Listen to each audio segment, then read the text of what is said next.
मी मंदिरात आलोय आणि तुमचं दर्शन कधी झालं नाही असं शक्यच नाही. पब्लिक, हर हर महादेव. नमस्ते, मी शिव जोशी. नेहमीप्रमाणे आपला देवधर्म केला आणि हे जे निळं फुल आहे त्याला अपराजितेचं फुल म्हणतात. आणि हे फुल आपल्याला व्हायचं होतं आपल्या महादेवाच्या पिंडीवर. बळी मंदिराचे आलो, बळी मंदिराचं दर्शन घेतलं आणि थेट वरच्या मंदिरात आलो. हे समोर दिसतंय का, हे निळं फुल व्हायला आपलं इथं अपराजितेचं फुल येते. महादेवाच्या मंदिरात आलं ना, एक वेगळीच ताकद अनुभवायला मिळते. म्हणजे असं एकदम फील होतं, एकदम महादेव आपल्यासोबत आहेत असे आणि कायमस्वरूपी आपल्यासोबत असणार. त्याच्यामुळे तुम्ही टेन्शन घेऊ नका.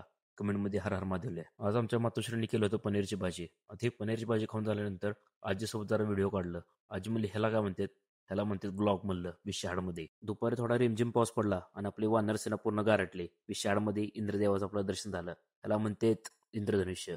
नंतर आपला रथ पुसला, मग निघालो आपल्या फार्म हाऊसवर. असलं पावसाचं वातावरण झालं ना, जबरदस्त वाटतं गाडीवर फिरायला. त्याच्यामुळे पब्लिक कायम तुमच्यासोबत, सुयोग जोशी कायम विशाळमध्ये. I love you public. Vishal. Like करा, फॉलो करा.